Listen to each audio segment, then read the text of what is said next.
자, 중도 보수를 표방하고 있는 이재명 민주당 후보는요. 그러면 뭐 이대로 대세론을 굳히기 위해서는 어쨌든 간에 보수 외연 확장이 절실한 시점이기는 합니다. 그런데 이런 이 시점에 민주당에요. 오늘 힘을 실는 사람들이 찾아왔습니다. 홍 후보가 석패를 하고 김문수 후보가 선출된 뒤 국민의힘이 보여준 단일화 파행은 그간 대한민국의 앞날을 걱정하여 보수 정당을 지지해온 수많은 유권자들의 마음에 돌이킬 수 없는 상처를 남겼습니다. 홍 후보님이 미국에서 빨리 귀국하셔서 이재명 대표님과 서로 융화 단결을 하셔가지고. 자, 이남희 기자. 그러니까 홍준표 전 시장을 지지했었던 지지자들이 김문수 후보 쪽이 아니라 이재명 후보 쪽으로 지지 선언을 한 거예요. 그러니까요. 지금 보시는 곳은요. 민주당 당사입니다. 그러니까 홍준표 전 시장을 이번 대선 경선 때 지지했던 지지그룹 10여 명이 기자회견을 한 거예요. 뭐 이제 들어보면은 윤석열 전 대통령이 계속 영향 미치는 국민의힘은 진짜 보수가 아닌 것 같다. 뭐 이런 얘기를 하면서 지지 선언을 한다 이렇게 말을 하고 있고요. 어제 보면은 이재명 후보가 홍준표 전 시장에게 계속 러브콜을 보내는 글을 올렸어요. 그렇죠. 정말 홍준표 선배님.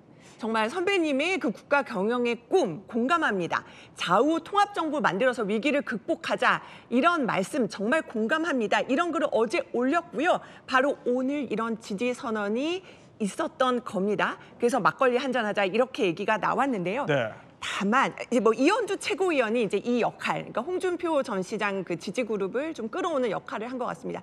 거침없이 이제 보수 진영 사람들을 데려오자 이런 전략인 것 같은데, 다만 이제 홍준표 전 시장 측 핵심 관계자들 얘기 들어보면 우리랑 뭐 상의된 것도 아니고 그래요? 뭐 핵심은 아니다라면서 선을 긋고 있지만 핵심이 아니라고요? 그러니까 일부신데 이제 그분들의 선택인 거지 뭐 그런 식으로 이제 반응을 보이기는 하더라고요. 다만 이제 안철수 의원 같은 경우는 걱정을 하면서 혹시나 홍준표 시장님 사탕발림에 이재명 후보의 사탕발림에 넘어가면 안 됩니다. 이렇게 일부 지지자들 넘어가는 것도 단호하게 말려주세요. 이렇게 글을 올리기도 했는데 국민의힘도 신경을 아예 쓰지 않는 건 아닌 걸로 보입니다. 자, 이남희 기자가 설명해 준 게 무슨 얘기냐면요. 다시 한번 또 정리를 하자면 이렇습니다. 그러니까 어제 이재명 민주당 후보가요. 홍준표 전 시장을 향해서 이렇게 선배님이다 이렇게 부르면서 좌우 통합 정부 전진하자 이런 말씀에 좀 공감을 한다 글을 올렸습니다. 그런데요. 마침 자, 홍준표 전 시장도요. 이게 사실 원래는 뭐 윤 전 대통령을 겨냥했던 말이지만 이 후보에게 부정적일 수 있는 이재명 나라에서 한번 살아봐라 이런 글을 또 삭제를 했습니다. 일부 지지자들이 어쨌든 이 후보 지지자로 변한 상황이에요. 그러면 이 홍 전 시장이 지금 미국에서 어떻게 바라볼까요? 속내가 어떻다고 보세요? 저는 이재명 대표가 지금 어떠한 이미지 메이킹을 한다라고 생각을 합니다. 통합정부 만들겠다 이런 이야기를 해놨기 때문에 어떻게 보면은 홍준표 전 시장에 대해서 러브콜을 계속 보내는 모양새를 만들고 있는 것이 아닌가라고 생각을 하거든요.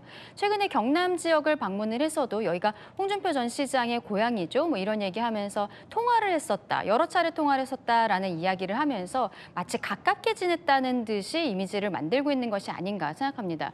근데 문제는 사실상 홍준표 시장 같은 경우에는 8명으로서 저희가 경선을 시작을 했을 때 마지막에 누가 후보가 되든 우리가 원팀이 되어서 똘똘 뭉치자 이재명의 민주당은 막아야 한다라는 대의가 있었는데 본인이 경선에서 탈락을 한 이후에 탈당계를 제출하고 현재는 하와이에 머물고 계신 상황이에요. 그런데 그 상황에서 SNS를 통해서 저는 SNS 글을 올리는 것도 정치 활동이다라고 생각을 하는데 계속적으로 저희 당에 대해서 공격하는 듯한 말씀을 하고 그리고 조금 아까 떴었던 것이 윤석열 전 대통령에 대해서 안 좋게 이야기하는 것처럼 글을 썼다가 그 안에 이재명의 나라에서 한번 살아봐라 이런 표현이 있어요. 그건 사실 좋은 표현이 아니잖아요. 이재명 대표가 대통령이 된다면 더 가혹한 나라가 될 것이다. 이런 식으로 우리 국민들께서 읽을 수가 있는데 이재명 대표가 자꾸 러브콜을 하는 상황에서 저 글을 삭제를 했단 말이에요. 그러면 국민들께서는 홍준표와 이재명이 무엇이 있는 건가라는 생각이 들 수 있겠지만 이거는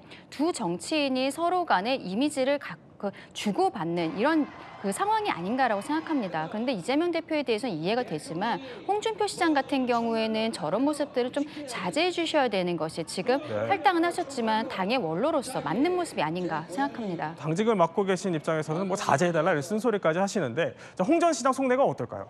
저는 홍 전 시장이 정치 경력도 상당히 많으신 분이기 때문에 이재명 후보가 정말 그냥 사탕발림으로 그냥 통합의 이미지를 가져가기 위해서 이렇게 제안을 하고 그랬다면은 바로 나는 저런 제안 받은 적 없다라든지 나는 저렇게 저 정도의 공감대를 형성한 적 없다. 바로 SNS에 올릴 성격입니다. 그렇기 때문에 지금 SNS에 올리지 않고 오히려 뭔가 글을 삭제하면서 화답하는 듯한 모습을 보여주고 있다는 것 자체가 이재명 후보와 통화를 하면서 뭐 연락을 주고받으면서 본인도 느낀 바가 있는 것이고요.